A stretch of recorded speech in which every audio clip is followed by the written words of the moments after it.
할렐루야. 오늘은 2월 17일 토요일 아침 묵상 시간입니다. 오늘 우리에게 주신 하나님의 말씀은 마가복음 4장 13절과 14절의 말씀입니다. 제가 봉독하겠습니다. 또 이르시되 너희가 이 비유를 알지 못할진대 어떻게 모든 비유를 알겠느냐. 뿌리는 자는 말씀을 뿌리는 것이라. 아멘. 여러분, 우리는 그동안 씨 뿌리는 비유에 대한 말씀을 많이 들어왔습니다. 내용은 이러합니다. 씨 뿌리는 사람이 밖에 나가서 씨를 뿌렸는데 어떤 씨는 길가에, 어떤 씨는 돌밭에, 또 어떤 씨는 가시밭에 뿌려져서 그것이 결국 모두 다 죽고 말았습니다. 그러나 오로지 옥토밭에 뿌려진 씨앗만큼은 달랐죠. 네, 이 옥토밭에 뿌려진 씨앗만큼은 그것이 좋은 열매를 맺게 되어서 나중에 30배, 60배, 100배의 그런 좋은 결실을 맺게 되었다는 것이 이 비유의 주된 내용일 것입니다. 그래서 많은 사람들은 때때로 이 비유를 가지고 그러니 우리의 마음도 이 옥토밭과 같이 되어서 하나님의 말씀의 씨앗이 우리에게 떨어졌을 때 그에 상응하는 좋은 열매를 맺을 수 있게 우리의 마음을 잘 가꾸자 라고 많은 사람들이 이 말씀을 우리에게 그렇게 적용하기도 합니다. 네, 물론 틀린 해석은 절대 아닙니다.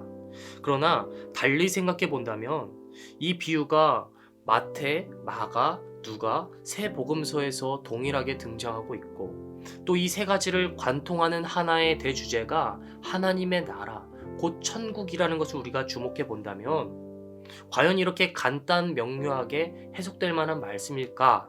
라는 것을 우리는 또한 생각해 볼 수 있다는 것입니다.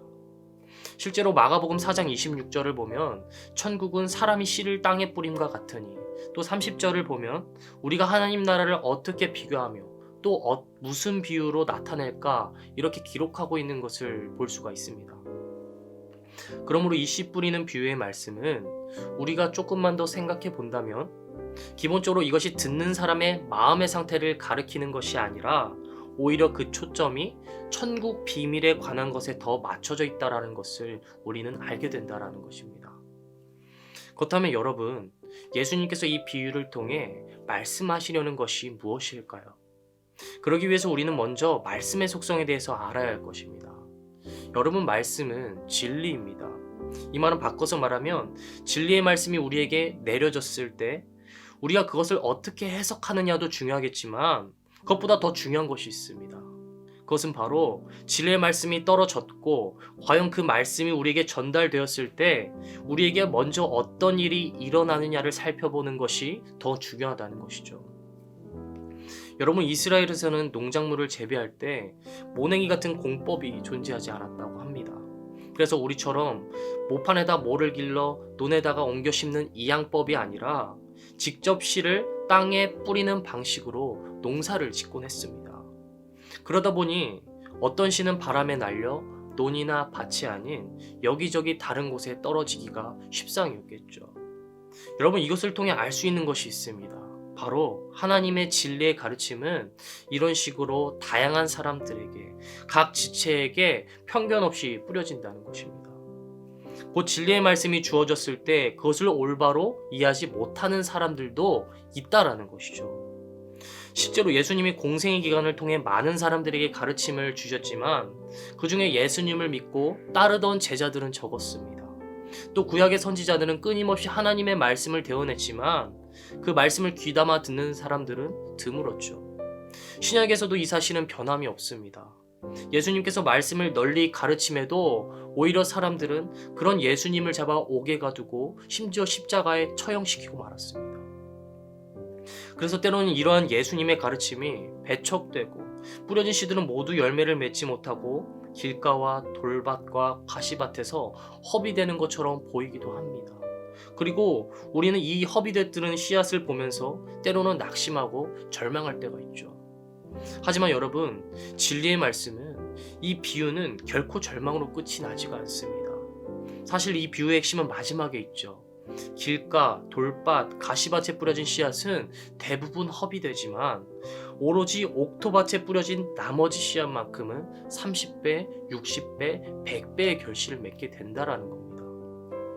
우리는 여기서 진리의 놀라운 속성을 깨닫게 됩니다. 하나님의 말씀, 이 진리에 대한 가르침은 처음에는 비록 배척되고 허비되는 듯 보이고 실제로 대다수의 사람들에 의해 외면당하지만 결국에는 이 말씀을 이해하는 소수의 사람들에 의해 그 말씀이 처음 전파될 때보다 오히려 훨씬 더 강력하게 전파된다는 겁니다. 즉, 이 비유가 보여주고 있는 진리의 속성은 비록 적은 사람들에게 환대를 받으나 결코 쇠약해지지 않으며 비록 배척받는 것처럼 보이나 결코 패배하지 않는 진리를 말해주고 있다는 것이죠. 사랑하는 성도 여러분, 오늘날 우리는 예수님으로부터 또 그의 제자들로부터 그 믿음의 조상들로부터 받은 복음의 씨앗을 거둔 자들입니다. 그러므로 우리도 오늘날 세상을 살아가면서 비록 세상이 더욱더 악해져 가고 복음의 힘이 약해진 듯 보여도 두려워하지 않을 수 있는 이유가 있습니다. 그것은 바로 복음의 능력은 변함이 없기 때문입니다. 오늘 예수님께서는 동일하게 말씀하고 계십니다. 제 아무리 세상이 변하고 사람의 마음이 강팍해진다고 한들 복음이 전해지는 곳에 그 능력이 열매 맺게 되는 것은 반드시 있다라는 것입니다. 그러므로 오늘날 우리가 해야 할 것은 무엇일까요? 그저 이 복음의 능력을 믿고 오늘 내가 뿌릴 씨앗을 내일로 미루지 않으면서 최선을 다해 매일을 씨앗을 뿌리는 자로 살아가야 될 줄 믿습니다. 사랑하는 성도 여러분, 복음의 능력은 이렇게 결코 꺾이지 않는 것입니다. 우리가 이것을 정말 믿기만 한다면 오늘도 우리를 통해서도 하나님께서는 당신의 나라를 30배, 60배, 100배로 확장해 나아가실 줄 믿습니다. 이것이 예수님께서 말씀하시는 복음의 능력이요 하나님 나라의 놀라운 계획인 것입니다. 바라기는 오늘 하루도 복음의 능력을 믿고 세상을 살아가면서 세상 가운데 변치 않는 진리의 말씀을 부끄러워하지 않을 수 있는 저와 여러분이 되길 소망합니다. 그리하여 세상 가운데서 씨 뿌리는 자로서 30배, 60배, 100배의 결실을 소망할 수 있는 사랑하는 모든 신내교회 성도 여러분들이 다 되실 수 있기를 주님의 이름으로 간절히 축복합니다. 아멘. 다 함께 주기도문 하시겠습니다. 하늘에 계신 우리 아버지여, 이름이 거룩히 여김을 받으시오며 나라가 임하시오며 뜻이 하늘에서 이루어진 것 같이 땅에서도 이루어지이다. 오늘 우리에게 일용할 양식을 주시옵고 우리가 우리에게 죄진 자를 사하여 준 것 같이 우리의 죄를 사하여 주시옵고 우리를 시험에 들게 하지 마시옵고 다만 악에서 구하시옵소서. 나라와 권세와 영광이 아버지께 영원히 있사옵나이다. 아멘.